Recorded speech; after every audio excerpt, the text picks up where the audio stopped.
humanity has always stared into the abyss, fascinated, terrified, and compelled to call out into the dark. Across cultures and centuries, there are records of rituals not merely performed in reverence, but enacted to summon, awaken, or bind entities older than civilization itself. These entities, whether gods, demons, spirits, or forgotten cosmic forces, are often described as ancient, not just in years but in essence, unknowable, powerful, and alien to human morality or understanding. But why summon the ancient? What is it in the human soul that seeks contact with the primordial, the buried, the otherworldly? The answer is complex, interwoven with fear, desperation, power lust, and religious ecstasy. For ancient civilizations, summoning rituals weren't fringe behavior. They were central to survival. From blood offerings to elaborate death rites, such practices were thought to preserve crops, protect kingdoms, or control fate itself. Yet some of these rituals cross a darker threshold, not merely contacting the divine, but invoking beings that should never be awakened. This video explores the horrific rituals of the world that claim to summon the ancient. Real-world practices steeped in death, sacrifice, and altered states of consciousness. It will travel across time and continents, from the summoning of underworld spirits in ancient Sumer, the blood-drenched altars of the Aztecs, from Egyptian necromantic rites to the cold mathematical symbols of Western occultism, from tribal shamanism to modern cult phenomena. Each chapter pulls back the veil on rituals that weren't just symbolic acts, but genuine attempts to bridge the gap between humanity and pre-human entities. These summoning rites are often accompanied by disturbing commonalities: isolation from the world, intense suffering or sacrifice, and the transformation of the summoner themselves, mentally, physically, or spiritually. Participants do not return unchanged. In some traditions, they never return at all. Some of these rituals are preserved in ancient grimoires, etched into stone tablets, whispered in forbidden folk songs, or survive in modern urban legends. Others are suppressed, forgotten, or hidden deliberately, perhaps because they worked a little too well, or because those who attempted them never had the chance to warn others. Skeptics may dismiss them as psychological delusions, mass hysteria, or theater. But even in dismissal, one must ask, why are such rituals so universally present across human history? And why do so many involve calling upon the ancient rather than the familiar gods of today? The concept of the ancient in this context refers not simply to age, but to beings that existed before the human story began, entities of primordial chaos, forgotten dimensions, or the liminal spaces between life and death. They are not comfort-giving deities, but cold, unknowable forces that demand blood, obedience, or madness as the price of their presence. In this journey into darkness, we will not treat these rituals as mere curiosities. Instead, we will examine them as serious cultural mechanisms, as frameworks through which people have engaged with the unknown, the ineffable, and the terrifyingly eternal. This is not merely a catalog of the grotesque. It is a study of what it means to summon, what lies beneath the ritual, and what answers back. Because in every era, someone is still trying. The cradle of civilization, ancient Mesopotamia, was home to some of the earliest known religious rituals. The Sumerians believed in a pantheon of gods who walked among men. Central to their religion was the idea that gods could be summoned, appeased, or even manipulated through sacrifice and spoken incantations. Cuneiform tablets describe rituals performed to invoke gods like Enki, the god of wisdom, or Ereshkigal, queen of the underworld. One terrifying example is the Maklu series, a Babylonian collection of incantations and ritual actions used to ward off or summon demonic entities. It involved burning wax figurines, chanting names of ancient spirits, and sacrificing animals to please or repel what they called utuku, malevolent spirits of the dead. What makes these rituals horrific is not merely the symbolism, but the sheer obsession with death and descent. The Sumerians didn't fear the afterlife. They treated it as a place to access, often at the cost of sanity or safety. Many believe their rituals weren't metaphors, but direct interactions with entities they believed preceded humanity, the true ancient. Ancient Egypt is often admired for its magnificent tombs and mummies, but these were only the surface-level aspects of an intricate and deeply spiritual system of summoning the divine. The Egyptians believed the soul journeyed through Duat, the underworld, a realm filled with monstrous guardians and tests set by the gods. Central to these rites was the opening of the mouth ceremony, which involved priests chanting over a dead body, symbolically restoring the senses so the soul could speak and eat in the afterlife. However, darker interpretations suggest that priests were actually calling on the god Osiris to inhabit the body, making the dead not just remembered, but alive with divine essence. Additionally, rituals invoking Set, the god of chaos and destruction, were known to involve blood offerings and chants intended to awaken the chaotic energies of the desert. Some obscure tomb texts reference the Hidden One, a being older than Ra, who sleeps beneath the sand and can be summoned in times of great need or danger. The Aztecs are infamous for their gruesome human sacrifices, but their reasoning was deeply spiritual. They believed that the world was in a constant cycle of birth, destruction, and rebirth, maintained only by offering blood and hearts to the gods, especially Huitzilopochtli, the sun god. Their most terrifying ritual was Tlacaxipawalisli, or the flaying of men. Captives were killed on altars, and their skins were worn by priests in a symbolic resurrection of the god Sipatoptek, the flayed one. These weren't symbolic acts. They believed the gods literally consumed the souls of the dead, and without this offering, the sun would cease to rise. To the Aztecs, summoning meant feeding, and their rituals were direct transactions with ancient deities whose appetites were enormous and non-negotiable. The Greeks are often portrayed as rational thinkers, yet even they had rituals designed to call upon the dead and the primordial gods. The Necromanteon of Ephyra, a temple believed to be a gateway to Hades, was used by supplicants to consult the dead and speak with ancient spirits. Visitors would undergo days of ritual purification, including fasting, sensory deprivation, and drinking a hallucinogenic brew made from barley and opium. In a candlelit underground chamber, priests guided them in speaking to spirits, some of whom were believed to be titans or pre-Olympian entities, locked in Tartarus. One account describes the summoning of Persephone not as a goddess, but as a primordial being who held dominion over the ancient dead. Some stories even suggest that the rite went wrong, that the shadows called were not ancestors, but something older and malevolent, the kind of entities Plato cryptically warned about in his later dialogues. What unites these rituals is their horrific devotion, their willingness to cross boundaries of life, time, and sanity in the desperate search for power, protection, or revelation. These weren't superstitions. They were deeply structured systems of faith aimed at awakening something ancient and often terrible. Though often dismissed as fiction, the writings of H.P. Lovecraft reflect a frightening truth, that some cults worship beings so ancient and incomprehensible, their rituals defy explanation. The cult of Hastur, based on the mythos surrounding the King in Yellow, has been cited in both fiction and whispered folklore. While no historical documentation of Hastur worship exists in mainstream archaeology, esoteric fringe groups in Europe and Asia have been rumored to perform summoning ceremonies that mirror Lovecraft's descriptions almost too closely. Rituals associated with this cult often involve drawing circular glyphs, chanting in non-human phonetics, and inviting the presence of the unspeakable one.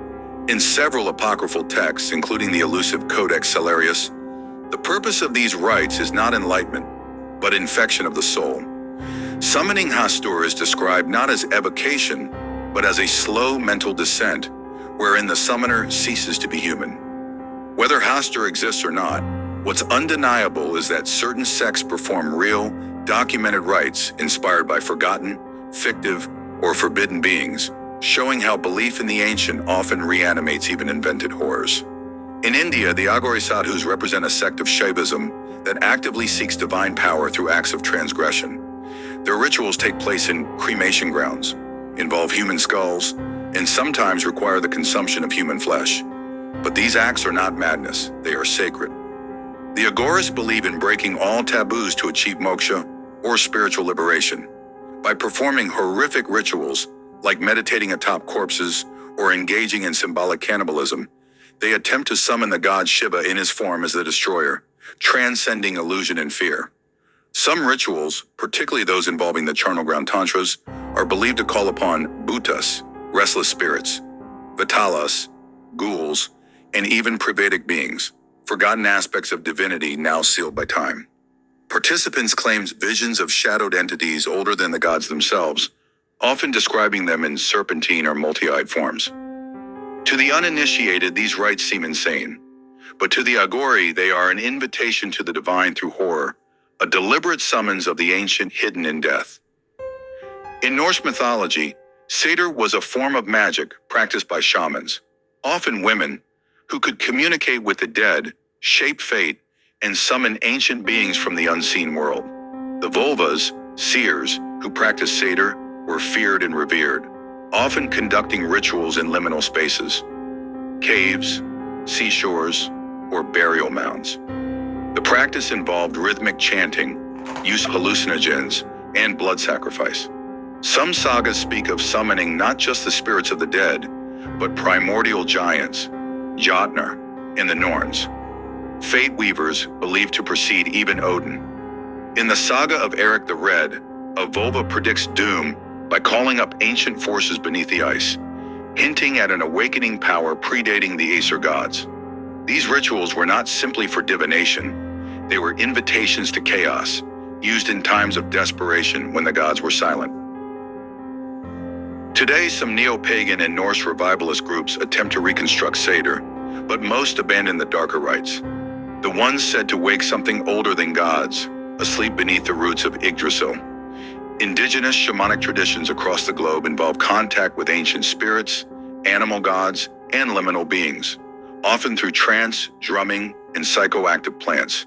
But in regions like Siberia and Mongolia, shamans have historically conducted rites specifically designed to invoke pre-cosmic beings, not spirits of ancestors, but spirits of the earth and sky that predate time.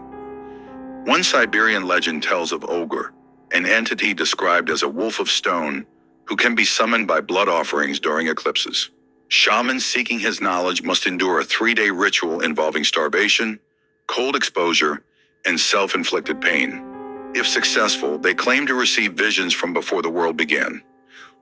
In the Amazon, similar tales persist of ayahuasca shamans who encounter the first serpent, not a god, but a consciousness that remembers Earth's birth.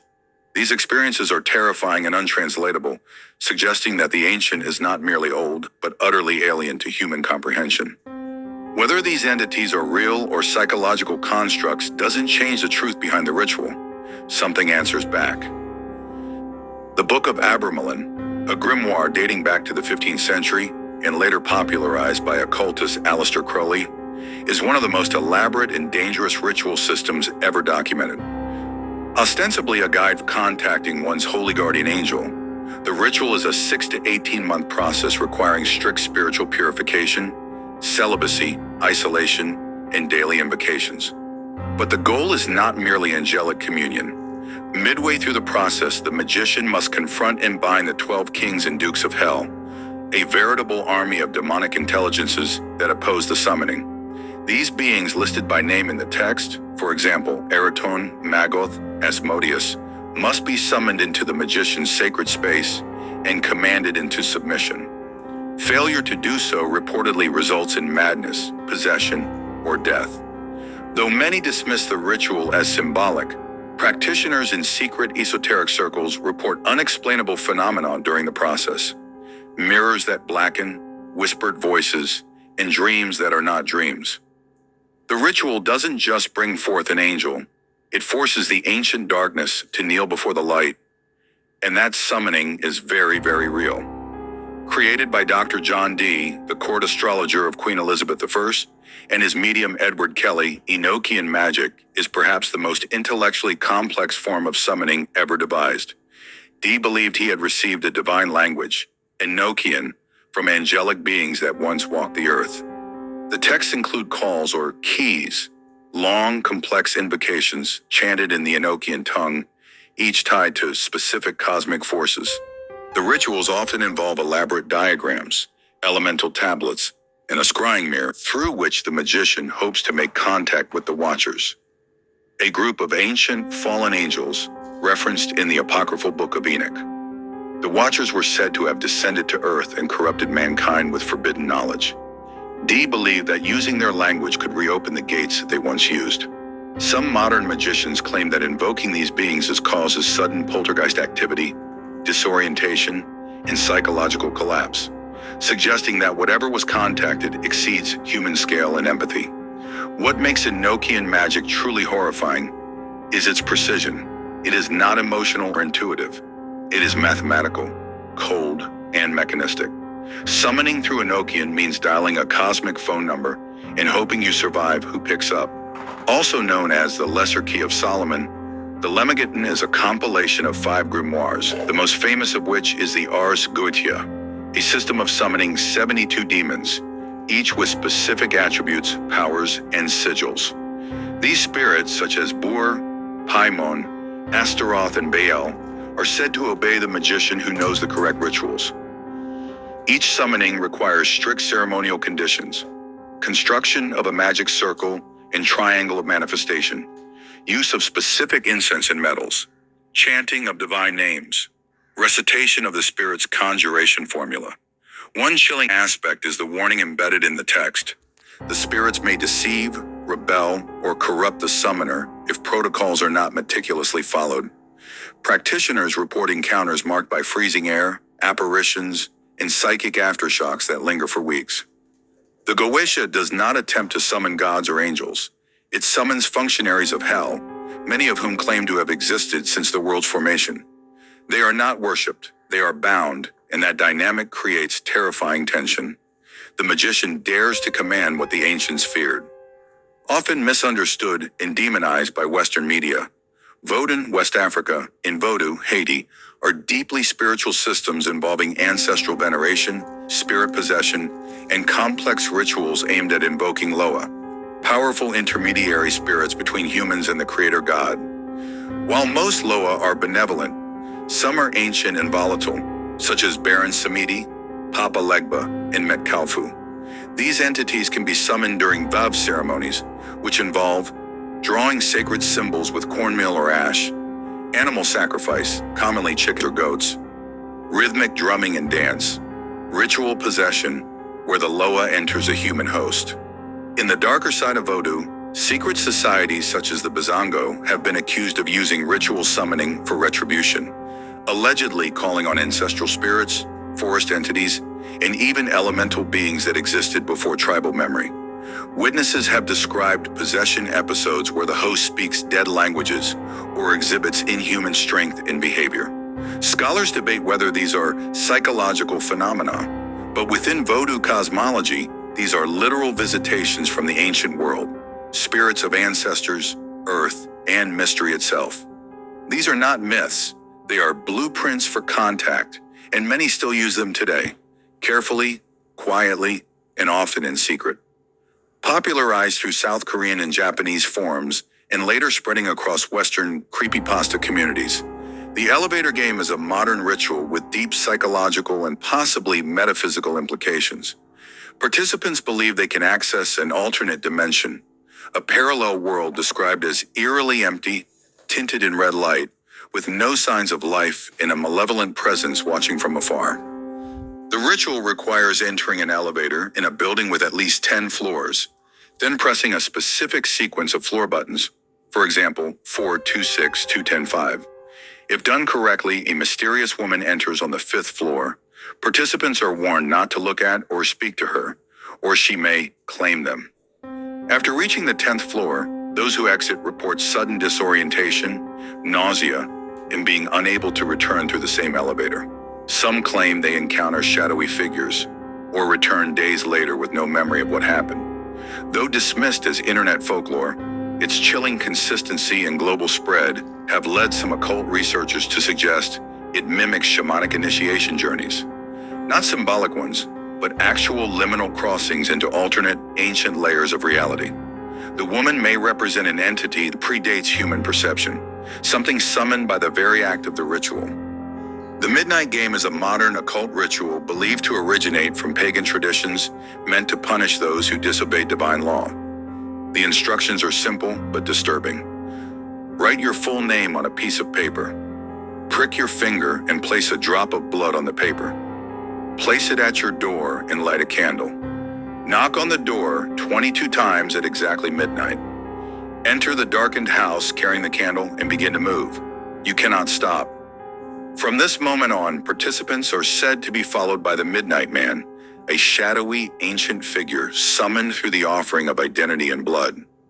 If the candle goes out, the entity is near, and you must relight it within 10 seconds or surround yourself in a salt circle.